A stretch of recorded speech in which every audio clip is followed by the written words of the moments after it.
Hoje, 26 de agosto de 2013, este site, que já é antigo, tem o prazer imenso de receber a visita do Dr. Antônio Sérgio Alfieri de Moraes Pitombo, filho do meu grande amigo Sérgio Pitombo, que se foi faz algum tempo já, não, Antônio Sérgio? 10 anos.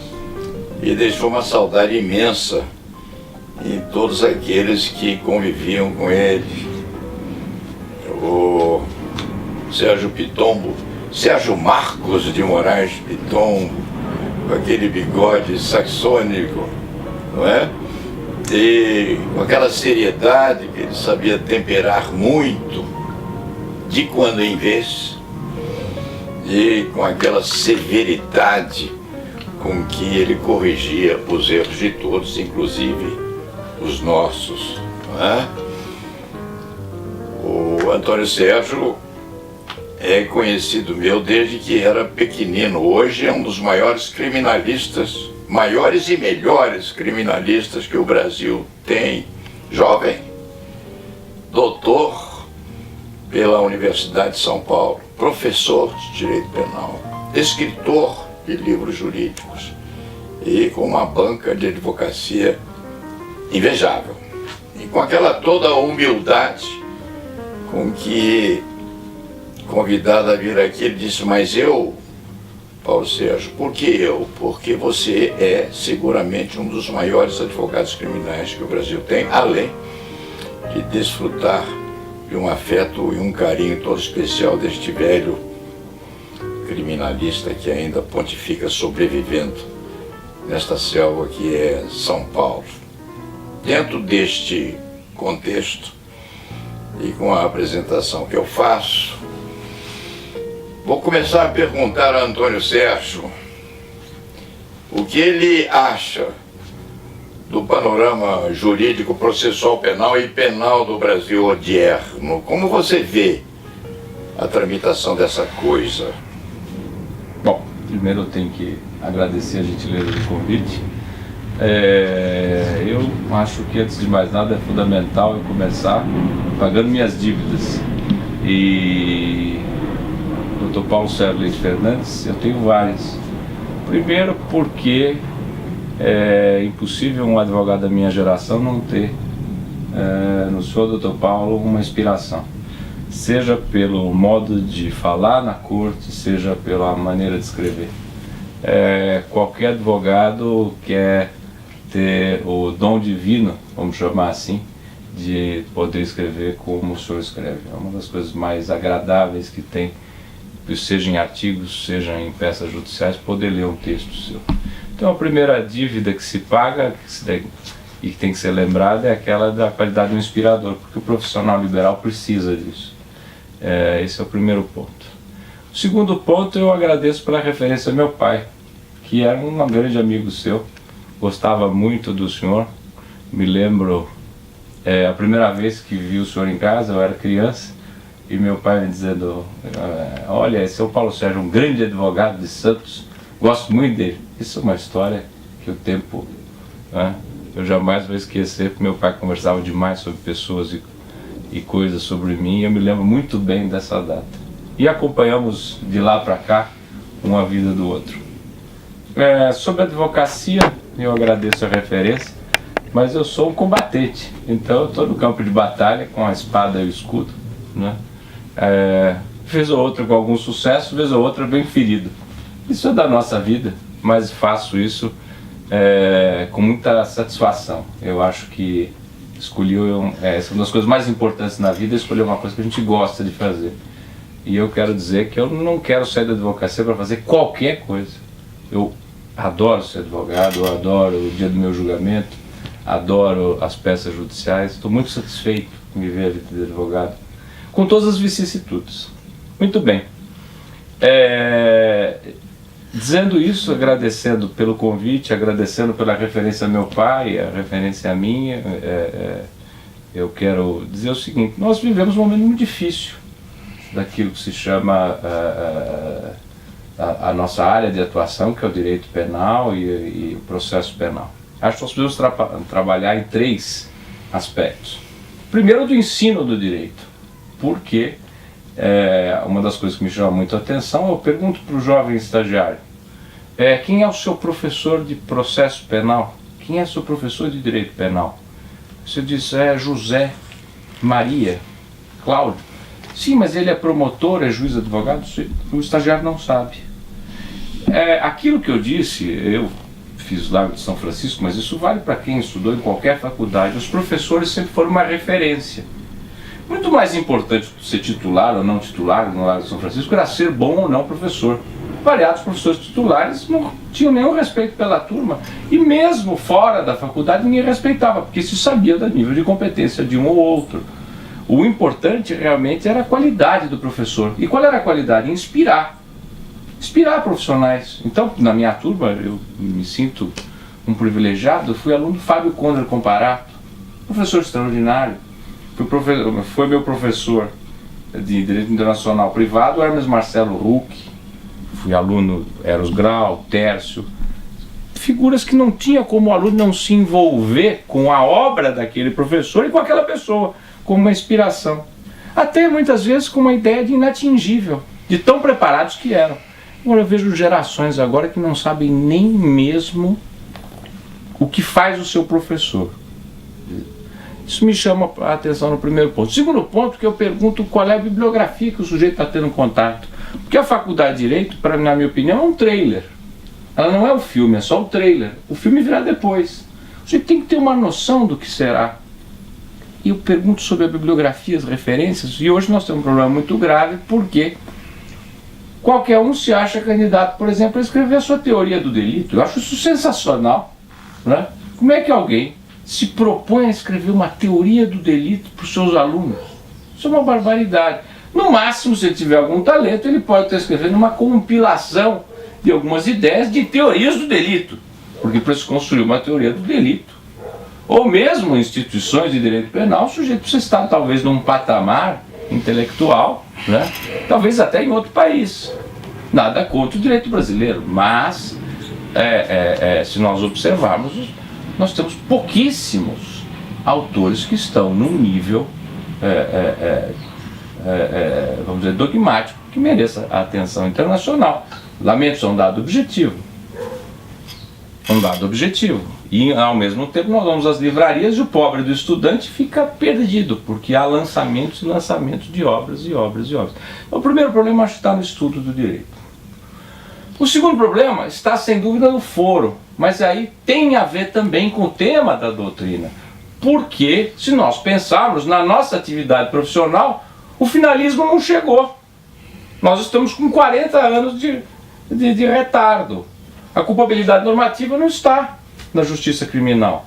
Agora, a dúvida é, isto não pegou no direito brasileiro, ou realmente há aí um problema na própria formação?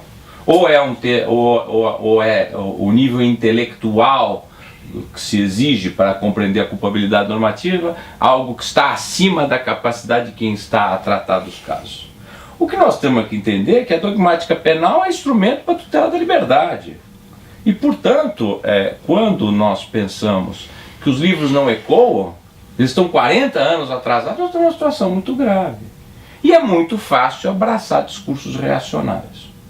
Mas, se me perguntar qual é a maior crise que nós estamos vivendo, é exatamente o que nós estamos vivendo agora. Porque nós tivemos um sonho constitucional em 88, que era uma corte para estabilizar a aplicação da lei federal, Superior Tribunal de Justiça.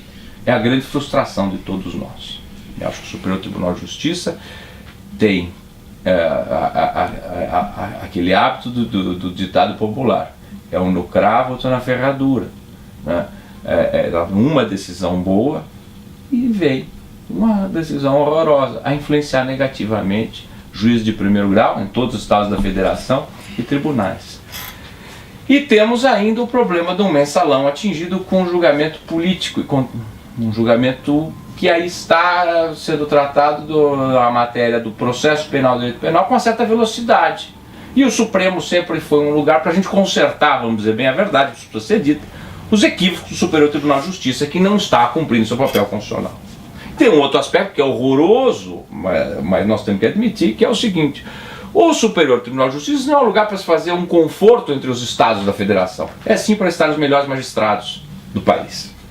Sejam eles de Minas, do Rio, da Bahia, mas os melhores. Mas eu não preciso acomodar os interesses dos estados da federação.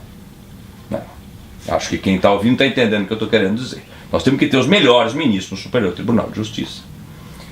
Com isso, nós temos um tribunal hoje que é um tribunal que, sinceramente, me aborrece demais. Me aborrece demais porque não tem feito o cumprimento da lei, por exemplo, no que se refere ao habeas corpus, que é algo que, para mim, me chama a atenção. Inclusive, a Ordem dos Advogados não tem uma posição mais firme sobre isso. O Instituto Brasileiro de Ciências Criminais não tem uma posição mais firme sobre isso. Porque não consigo entender de onde pode se copiar algo tão ruim que se fez no direito civil, no processo civil, que é essa chamada jurisprudência defensiva, que é uma forma de se represar recursos, né? Trazer isso para o processo penal logo com habeas corpus. Eu acho isso é um panorama do que nós estamos vivendo. Mas isso me anima, porque a cada equívoco do Superior Tribunal de Justiça, mais me animo a ir ao Supremo. Se eles fossem mais rápidos, eu chegaria com mais velocidade. Mas não adianta o ministro do Supremo reclamar que nós vamos muito ao tribunal. Nós não temos alternativa, é necessário. E o papel do Supremo é fundamental na tutela da liberdade. É um tribunal que, embora construído para ser uma corte constitucional, na estrutura do direito brasileiro é lá que se encontra ainda hoje a proteção à liberdade individual. Pois é, nós temos ido muito ao Supremo Tribunal Federal, não, Antônio Sérgio? Às vezes, quando nós temos aqui um problema qualquer correspondente a uma negativa material de jurisdição, nós já avisamos o cliente que precisamos subir os degraus. Pois é. Nós vamos perder no Tribunal Federal, vamos perder no Superior Tribunal de Justiça e temos uma possibilidade maior na Suprema Corte, e isso vai demorar. Há um outro aspecto que eu gostaria de conversar com você, respeitante a chamada vontade popular, não é? O que se diz, a voz do povo é a voz de Deus.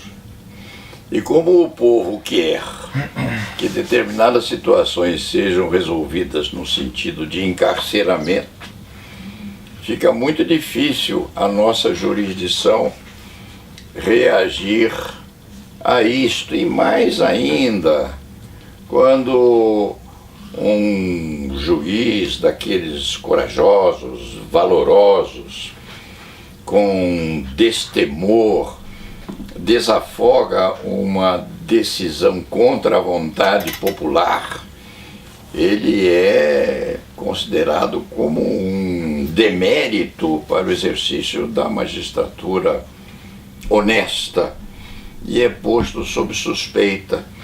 Isso me leva à Revolução Francesa, né, Antônio Sérgio, em que aquele populacho, aquelas arpias na Praça da Bastilha, não? Elas pegavam os alfanjes e iam cortar a cabeça dos nobres. E assim demonstravam que a vontade do povo era a vontade de equalizar nobres e plebeus. Nós estaríamos passando por esse tipo de pressão, Antônio Sérgio, que você entende quando vê esse povão todo no meio da rua exigindo a cabeça dos chamados réus famosos. Eu acho que nós temos aí para variar, vamos usar a filosofia para nos ajudar, o aspecto material, o aspecto formal. Primeiro, aquilo que se entende como a voz do povo, muitas vezes é a manifestação de uma revista dominical. Sim. Então, veja, eu particularmente que advoguei no mensalão, achar que algum ministro supremo sofreu pressão popular por julgamentos, me desculpe, isso não é verdade. Não havia ninguém na saída ou na entrada dos julgamentos. Pressão popular alguma, né? Até porque Brasília é muito longe, isso é uma coisa que nós vamos passar mais tantos anos discutindo se foi uma boa ideia ou não levar o centro do poder da nação para um lugar tão distante. Mas a verdade é que se o Supremo estivesse no Rio de Janeiro, né, talvez alguma pressão houvesse. Mas não, eu não vi nenhuma pressão popular no sentido de assim ver uma manifestação concreta. A segunda coisa que me chama a atenção é que as manifestações de rua que foram muito comemoradas, elas perdem muito em conteúdo e liderança. É muita coisa para se reclamar, muito mais grave do que um mensalão. Nós temos uns 3 ou 4 assuntos nacionais que são muito mais sérios. Por exemplo? Eu, por exemplo, discutiria a participação do Estado em algumas empresas privadas. Me parece muito mais grave para o cidadão brasileiro. Eu discutiria se é correto ou não você inchar o governo federal com pessoas que não têm formação específica para determinados fins, né? Eu discutiria se é ou não infração penal entregar para partido cargo público que tem natureza de técnico para compor base aliado para determinada votação específica. Quer dizer, se preocupa com a possibilidade de se ter pago determinada sobra de conta de campanha, mas eu entregar para um partido uma empresa pública, uma empresa de economia mista, para que ele venha a votar determinada reforma, isso pode. Isso é algo que se assiste com absoluta normalidade. Eu acho que é típico fenômeno corruptivo, não é? Para mim, a tipicidade é clara. Como é que se pode negociar? Quer dizer, veja, a vantagem é evidente, o ato de ofício ali está. Para mim, aliás, que tese boa para a imputação do crime de corrupção, muito mais fácil era essa do que era a própria tese do mensalão. Se nós vamos pensar. Concordo. E é algo que me choca porque essa notícia sai com naturalidade. Foi entregue a companhia tal para tal partido e foi indicado do deputado tal. A notícia sai e nós lemos essa notícia com a maior naturalidade. Isso é corrupção. Isso é corrupção. Isso é corrupção.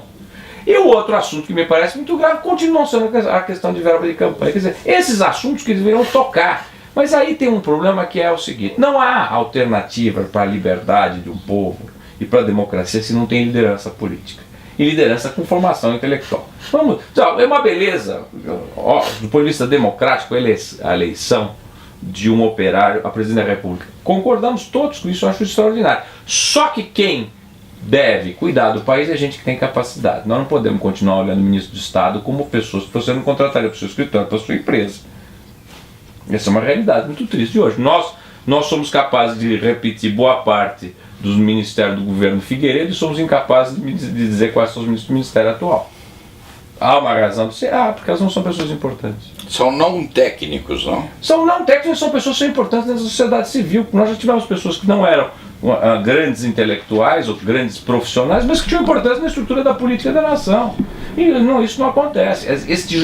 Isso que se chama, essa barganha para a formação do governo, eu acho que é uma das coisas mais graves que tem.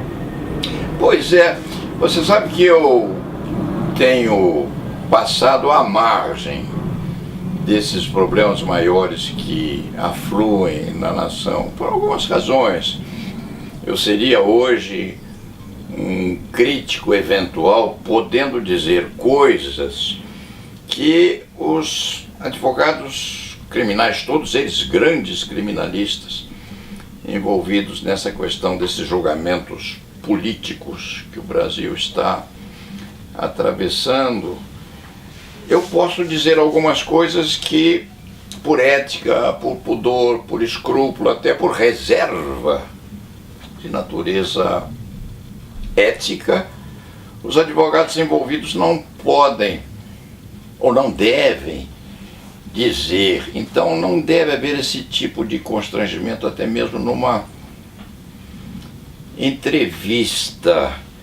Mas eu sinto, Antônio Sérgio, que os nossos magistrados hoje, até aqueles que são imaculados, que compõem a Suprema Corte, estão a passar por um fenômeno de exposição.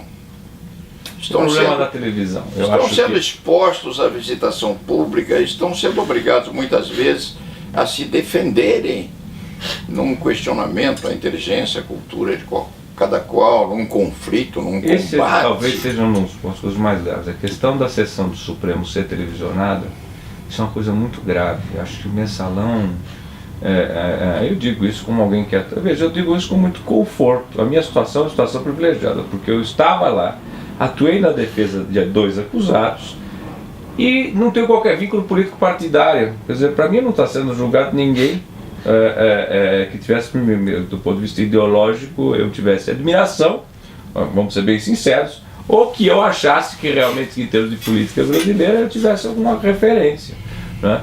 Eu acho, em relação a algumas figuras, até curioso, elas estão sendo condenadas por que talvez não tenham feito, talvez por outras coisas merecessem o cárcere. Digo isso com a maior tranquilidade, né? Mas o destino vão levar com que essas pessoas venham a ser presas por coisas que talvez não tenham feito, e aquelas que fizeram jamais o Brasil vai descobrir. Pois então, nós vemos Agora, isso não é um fenômeno nosso, quer dizer, o Supremo ecoou também uma sensação de insatisfação nossa também com o que está acontecendo no país. Porque veja, essa observação que eu fiz sobre a questão da composição da base deste governo, ou dos últimos governos, é algo que aborrece a todos nós, porque é um escárnio que está no jornal, né? Quer dizer, o sujeito entrega um cartão de uma empresa importante brasileira numa reunião internacional com a formação de nenhuma. Mas como o senhor não é engenheiro, mas o senhor não é um cientista, o senhor não é um agrônomo, como é que o senhor é o presidente dessa como é que o senhor trabalha nesse ministério? Ah, mas eu sou ligado ao deputado de tal lugar, eu vim de tal lugar, eu sou do Vale da Paraíba, pouco importa. Pois é. E daí, nesse fenômeno de transferência, você se referiu a mim como sendo um velho criminalista sobrevivendo, não é isso?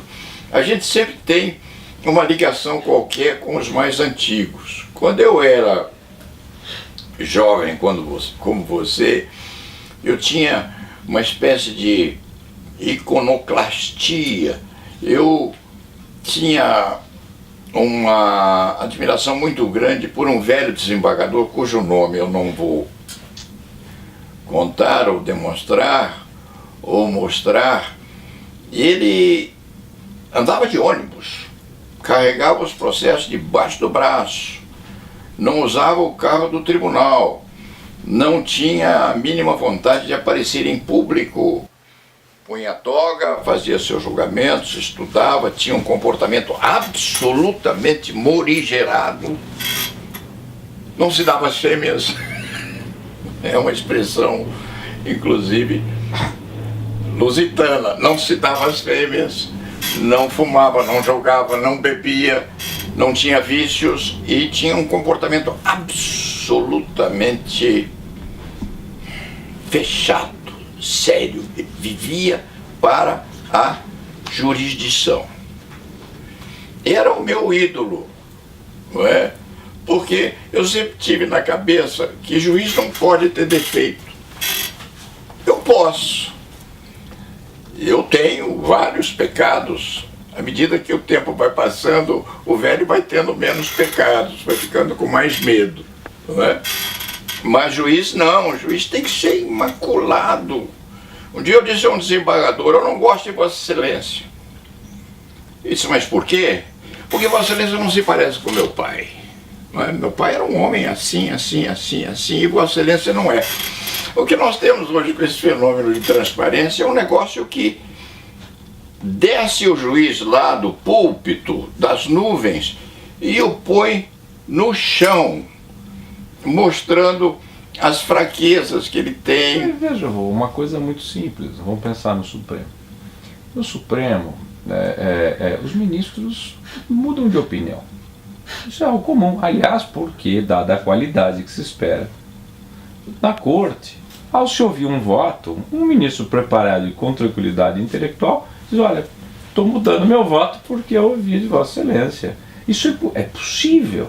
Veja, com a televisão, com a agressividade, né, da mídia e da internet, isso é um sinal de fraqueza, né? Isso é mal interpretado. E eu acho que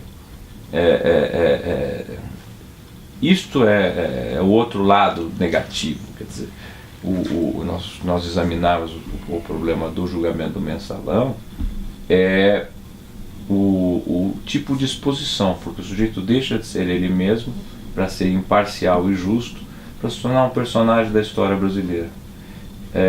Isso é muito ruim. Isso é muito ruim. Não faço referência não tão só expor alguém para estar dando um recado ao ministro Joaquim, não, de jeito nenhum. Isso vale para todos os ministros, porque no tal nível de exposição, isso atinge a todos, né? Atinge a todos. Eu acho isso muito ruim, porque é a forma como a mídia constrói a imagem daquele ministro. E muitas vezes, aquilo que o senhor estava dizendo, o magistrado não está aí para ser simpático com os outros, o magistrado não está aí para agradar ninguém. O que nós temos, e isso sim que nós não podemos perder, nem o Supremo Tribunal Federal, são os nossos ritos, né? A nossa forma, né? Que não pode ser perdida. Nós temos que ter muito respeito, muito acatamento no trato. E o outro aspecto que eu achei que foi muito ruim do mensalão é que o nível de atrito ficou tão pesado que as relações não se deram naquilo que é a forma da tradição no sentido positivo, né? Porque sempre se houve tradição como se com um viés negativo, não, a tradição positiva, do bom relacionamento, do respeito, e isso é necessário para uma corte. Nós não podemos dizer qualquer coisa para um desembargador, muito pelo contrário. Eu posso encontrar um desembargador na padaria, eu chamo de desembargador de Vossa Excelência. Eu também. Eu acho que são modos necessários. Eu não chamo ninguém de você. Num julgamento, olha, eu sou absolutamente formal, nós temos que ser, até porque ali não é Paulo Sérgio, não é Antônio Sérgio, ali é o defensor. E quando nós estamos falando não só por aquele réu, estamos representando a Ordem dos Advogados do Brasil. É assim que eu me sinto. Eu não posso errar, eu não posso ser deseducado, eu não tenho essa liberdade. Eu sou um prestador de serviço que está fazendo uma defesa, mas também um representante da Ordem dos Advogados do Brasil. É muita responsabilidade, então nós temos que ser formais, né? Nós temos que ser muito respeitosos para dizer qualquer coisa, para dizer que estão errados, para dizer que há um erro, para dizer que há uma ilegalidade. Isso é outra coisa, mas sempre com muita educação, né? Dia desses eu fiquei 2h30 ou 3 horas em pé à tribuna de um dos mais altos tribunais do país para demonstrar à corte que um advogado merece um assento à tribuna, e não havia cadeira. Aquilo constrangeu bastante os ministros, alguns inclusive se mexiam incomodados, como quem diz: "Ô doutor, o senhor toma assento na plateia, porque o senhor está atrapalhando, o senhor já tem 70 e poucos anos de idade, daqui a pouco um de nós vai querer auxiliá-lo a tomar assento." Mas era o protesto de um advogado que merecia ter uma cadeira para sentar, Antônio Sérgio, nem isso. Nós não podemos sentar na plateia. Pois então. Isso é um equívoco. Quem diz uma coisa dessa está enganado. Nós acompanhamos o julgamento dali porque ali é o nosso lugar. Porque qualquer um que disser algo sobre fato que estiver errado, qualquer ilegalidade que ocorrer no curso do julgamento, nós estamos ali com a nossa toga, que é outra coisa que me chama a atenção. Eu vejo advogados que vão para o julgamento sem a toga. Acabou o julgamento, vai ter um próximo voto, tem que estar com sua toga na mão, tem que estar preparado. Evidente. Isso é o nosso trabalho. Veja, isso que eu estou chamando de tradição, é isso que não pode se perder. E aí vamos também falar sobre os advogados. Eu às vezes vejo em julgamentos forma como o advogado trata o desembargador. O que é isso? A audiência, tratar o juiz de forma deseducada. Não há a menor necessidade. Outro dia eu fui fazer uma audiência, o juiz disse para mim assim: "O que o senhor quer com suas perguntas?" Eu disse para ele: "Excelência, isso é o que eu não posso lhe dizer. O senhor pode me perguntar qualquer coisa. O que eu quero com minhas perguntas é o que interessa à defesa e aquilo que eu quero lhe convencer ao final. Se Vossa Excelência não concorda com minhas perguntas, Vossa Excelência defere as perguntas se assim achar que ainda pode, pela reforma do Código. Mas não há razão de atrito. Nós temos, aí que está, na verdade a gente estuda processo penal, direito penal é para usar. Esse é um outro ponto, porque hoje também nós temos uma falsa dicotomia, que é o seguinte: aqueles que são os acadêmicos e aqueles que são os advogados, juízes e promotores. Veja, todo o esforço da academia está instrumental para nós, todos. E hoje o que acontece é o seguinte, o sujeito trabalha na academia e diz assim, o coração funciona dessa maneira. Quantas vezes ele teve um coração batendo na mão? Nenhum. Ele não sabe o que é o coração. Ele nunca salvou um paciente ou nunca teve um paciente que morreu nas suas mãos. Porque nós sabemos que nossa vida não é só de vitórias. O que faz com que a gente sofra demais são as nossas derrotas. E as derrotas, aquelas que nós temos que nos acordar inteiros no dia seguinte para pensar para onde vamos. Né? Que esse é o difícil, que na advocacia nós ganhamos muito bem para fazer nossa atuação, mas ninguém nos paga para tirar o assunto da cabeça. E quando a gente sai de um tribunal e perdeu, aquele dia já não é igual. Nós vamos ficar o tempo todo com aquele assunto. Qual é o próximo passo? E tem alguém que está precisando ouvir de você qual será o próximo passo. Não só uma pessoa, uma família, um filho, uma filha. Isso não é brincadeira. Não é? Eu sempre digo, a advocacia levada a sério é para poucas pessoas. As pessoas têm que não dar só o corpo, têm que dar a alma, que é outra história. Isso é para pouca gente. É o que a gente chama de popularização da advocacia. Ou seja, nós temos no estado de São Paulo 340 mil advogados. No Brasil inteiro nós teríamos talvez 800 mil inscritos na ordem, mais 1 milhão defasado por fora, porque os candidatos não foram aprovados no exame de ordem. Nós temos uma multidão enorme a cuidar do direito de uma forma ou de outra.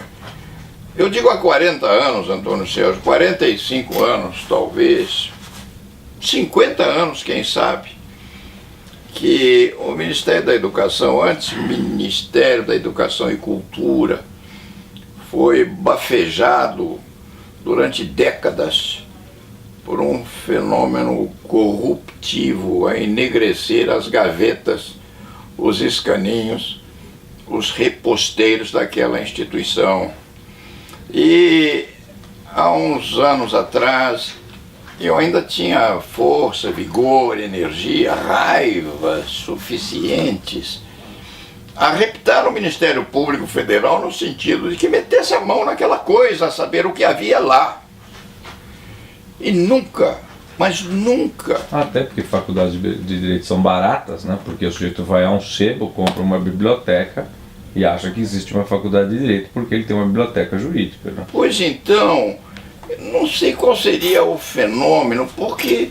Mas a USP contribuiu para isso, porque a quantidade de mestrados e doutorados também, que hoje é o supermercado, mestre em direito, sim, qualquer um, né?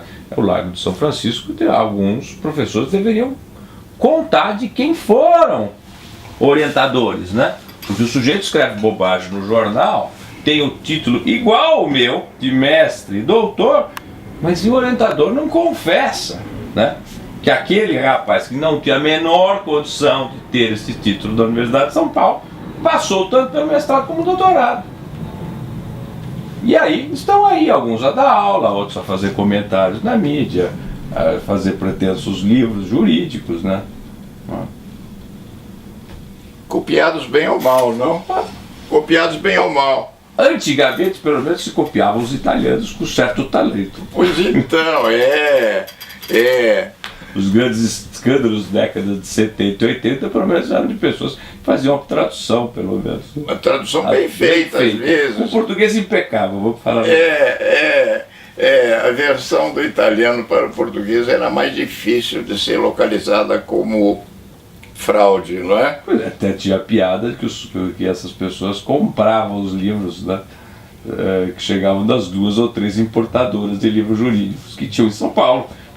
Ainda quando estudante, nós tínhamos 3 lugares que tinham livros jurídicos. Nós frequentávamos, inclusive, de vez em quando. O Daniel Guedes, que era um extraordinário, ainda sobrevive o nosso extraordinário Manuel Dalael, né? Sim. E olha lá, e um pouco aquele da trás da faculdade, que substituiu o Buchatsky, né? Que também, vez ou outra, importava livros da Argentina, né? Nós temos juristas que escreveram muito pouco. Seu pai escreveu muito pouco para a envergadura cultural do Sérgio Marcos. Ele escreveu muito pouco. Grande parte das coisas que seu pai escreveu deve estar em seu poder, escondidinha em algum lugar, naquela letra grande que ele usava de vez em quando, a esperar o momento adequado. Não, até eu vou lhe contar uma novidade. Isso eu estou num trabalho faz ano e meio para a publicação das obras completas. Eu estou fazendo a atualização legislativa, não vou mexer em nada do texto, até porque não dá, o jeito dele escrever é um jeito seco, um jeito, né? Personalíssimo. Personalíssimo, a gente lê a frase 3 vezes para entender, às vezes, o negócio é seco, né? Tem um conteúdo. Então não dá, vamos acertar a parte legislativa, e na verdade é um projeto grande das obras completas. Vamos fazer o sequestro e o inquérito policial, um volume depois só de artigos publicados compilados e um volume só com inéditos, que esse é um volume gigante que está no site dele, mas eu quero compilar isso no volume. E o 4º volume, se der certo, vai ser o de julgados, né? Algumas coisas que a gente acha que ainda tem algum interesse. Então, eu me lembro de Canuto, o velho Canuto. Claro. Escreveu pouquíssimo, não é? Escreveu um livrinho, Contraditoriedade na Instrução Criminal. Depois ele escreveu sobre a ação penal de forma absolutamente original. Não, o Canuto é uma figura tão excepcional, e na verdade o Canuto, a relação, até é bacana contar isso, porque é uma história muito bonita, né? Meu avô morreu muito cedo, meu pai tinha 12 anos, quando meu avô Justino faleceu. Eu fui do conselho penitenciário e a fotografia, o quadro do seu avô ficava atrás da parede, atrás de mim, dizendo: não mente, não mente. E o meu avô pediu ao Canuto que o Canuto cuidasse do meu pai Sérgio, que era o mais novo dos filhos, dos 6 filhos. E o Canuto levou isso muito a sério, tanto que avô como referência para mim era o Canuto, porque aos domingos nós íamos à casa do Canuto. O Canuto, além de ser uma figura humana extraordinária, cheia de uma inteligência, né, que influenciava todo mundo que estava perto, mesmo eu que convivi com ele menino, a gente tem a dimensão do nível intelectual dele, que é muito acima, vamos dizer assim. O Canuto, aliás, é outro tempo também da faculdade. Nós estamos falando do tempo do Celso Neves, nós estamos falando do tempo do Buzaide, nós estamos falando de outra gente, do ponto de vista do Alexandre Correia, quer dizer, são figuras de um nível intelectual, do Miguel Reale Pai, que é, vamos dizer a verdade, é o único jurista brasileiro do século passado que alguém no mundo deu importância, porque o resto não tem a menor importância. O Miguel Reale é o único cara que as outras faculdades de direito fora do Brasil realmente levaram a sério. Porque não temos nada similar, eu acho, no século passado. Não sei se esse século vai ter, mas no passado, eu lamento. Essas figuras estavam no nível mais alto. O Canuto, por exemplo, eu outro dia dei muita risada com isso, porque eu achei um texto dele sobre o que é liberdade jurídica, publicado numa coletânea em homenagem ao Vicente Rau, coordenada pelo Saulo Ramos. Mas essa coletânea, se não me engano, foi publicada nos anos 70. O artigo do Canuto é um artigo que mexe com a cabeça da gente. É um negócio fora. A forma como ele pensa ao contrário, a forma como ele constrói o raciocínio, é um negócio tão extraordinário, né? Esse é um texto que, olha, isso aqui é o que a gente lê, não tem que ler uma segunda vez, e escreve de um jeito muito agradável, né? O Canuto é muito... Eu estava pensando nele outro dia. Eu tenho um opúsculo em que ele tem lá a ação penal condenatória. Eu estava pensando, eu digo, puxa vida, ele fez um movimento muito simples, ele virou a moeda ao contrário. Claro. Mas é preciso ser gênio. Não, outra coisa, ele cunhou um conceito que é o seguinte: não adianta, não vão substituir, quer dizer, o conceito de contraditório no direito brasileiro, que ele cunhou para nós, tá ali, tem tudo. Quer dizer, veio a Constituição de 88, do conceito de contraditório que a gente tira a extensão da norma jurídica, né? A gente tipo, entende o que nós estamos a tratar, né? O Canuto era realmente uma figura, né? E o velho Miguel Reale também. O velho Miguel Reale, outro dia eu estava pensando naquela teoria trinomia, a tridimensional do direito. Eu digo, peraí, fato, valor e norma. Ego, superego, id. Sabendo ou não sabendo o que estava fazendo, o velho Miguel Reale foi buscar esse negócio. A teoria tridimensional, por isso que eu estava dizendo o seguinte, não há nada que tenha sido escrito no Brasil no século passado que tenha a importância da teoria tridimensional em termos de ter sido discutido lá fora e ter contribuído para a dogmática jurídica. O que nós tivemos depois dele? Nós não tivemos. Não tivemos. Difícil achar, não? Difícil. Muito difícil achar, porque... E uma figura, é outra coisa, é uma figura... uma figura que nós temos que foi, primeiro foi muito injustiçada, me parece. Foi muito injustiçado primeiro porque para conseguir chegar ao professor titular, precisou do mandato de segurança, que as pessoas esquecem disso. Sim. Isso, né? Porque a faculdade sofria com aquelas cargas da oligarquia paulista na pior acepção. Sim. Esse é o primeiro ponto. O segundo ponto, que sempre se quis tratar ao velho Reale como se alguém tivesse um pensamento reacionário, que era não compreender a obra dele, né? Tudo isso porque ele jovem tinha sido integralista, pois tem nada a ver com o outro. O cardeal também foi, o arcebispo lá. Pois então me parece que o Reale é uma figura que não tem como não examinar as lições preliminares do direito dele. Sim. O que a qualidade do texto, a simplicidade, não há aluno de direito que não fique cativado com aquele texto. E o velho Gofredo com direito quântico? Até hoje eu não consegui ler direito quântico porque é sofisticado demais para mim, sabe? A minha cabeça de velho advogado ela é meio rude, meio rústica. Mas o que eu acho interessante é o seguinte, veja, por exemplo, esse é um livro que eu acho divertido.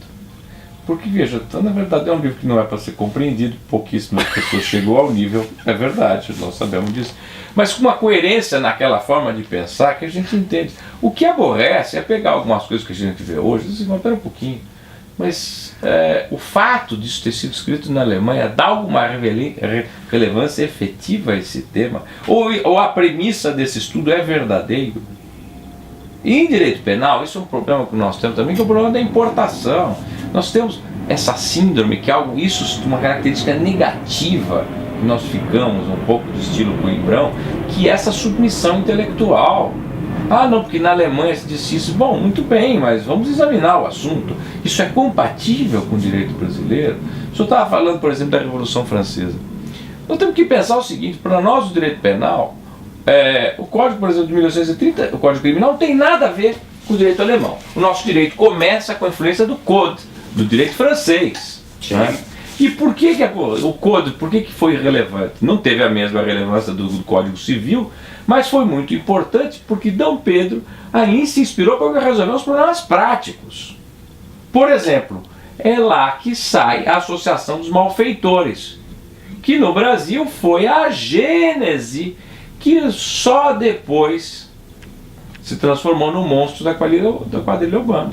Mas estava ali. E para que era isso? Por uma coincidência da nossa conversa. Porque o povo estava de tal forma na rua, com grupos armados, com grupos fazendo bagunça, Napoleão percebeu que precisava de direito penal para consertar, né? Agora, a ideia que disso vai se tornar com a escola positiva italiana, que é a ideia mais, que é o do ditado, né? A união faz a força, é que vai ser o aspecto negativo que vai influenciar a quadrilha urbana. Pois é, e o que nós estamos aplicando lá no mensalão?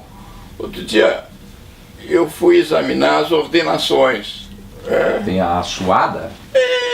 Eu fui examinar as ordenações e comecei a pensar, se nós debatêssemos o mensalão dentro das ordenações, que nós teríamos uma adequação muito própria, né? Com o salgamento do solo, não, Antônio Sérgio? Que coisa terrível. Os gajos, primeiro, eles esmagam a capacidade de sobrevivência do alcançado, tomam tudo que ele tem, tomam até o dinheirinho que a avó do gajo tinha escondidinho lá na poupança, 20 mil reais. Vão lá e matam a velha de desgosto em função da aplicação do sequestro, arresto, busca e apreensão. Que coisas horríveis. Não, mas isso é uma amostra, como a questão do direito penal, do processo penal, mostram como nós somos primitivos, né? A humanidade caminha muito lenta, nós somos muito primitivos.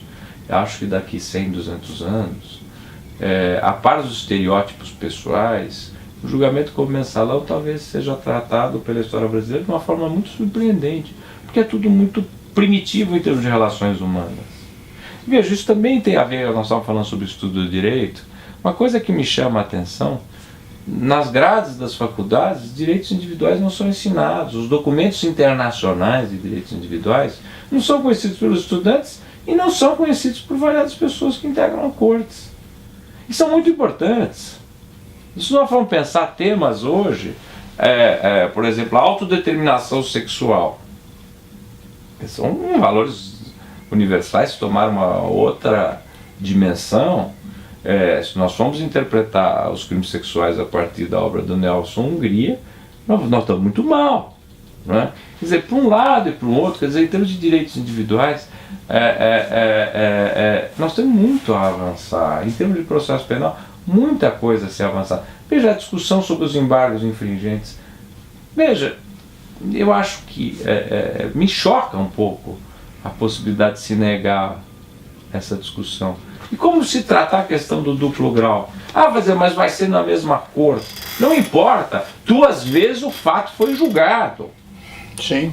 Veja, os embargos de declaração estão sendo importantes em certa medida, porque bem ou mal, com o silêncio da mídia, equívocos estão sendo corrigidos. Poucos, mas estão. Quando se corrige a multa de alguém, nós já estamos falando de justiça do caso concreto. Não é algo pequeno, é algo relevante para aquele acusado.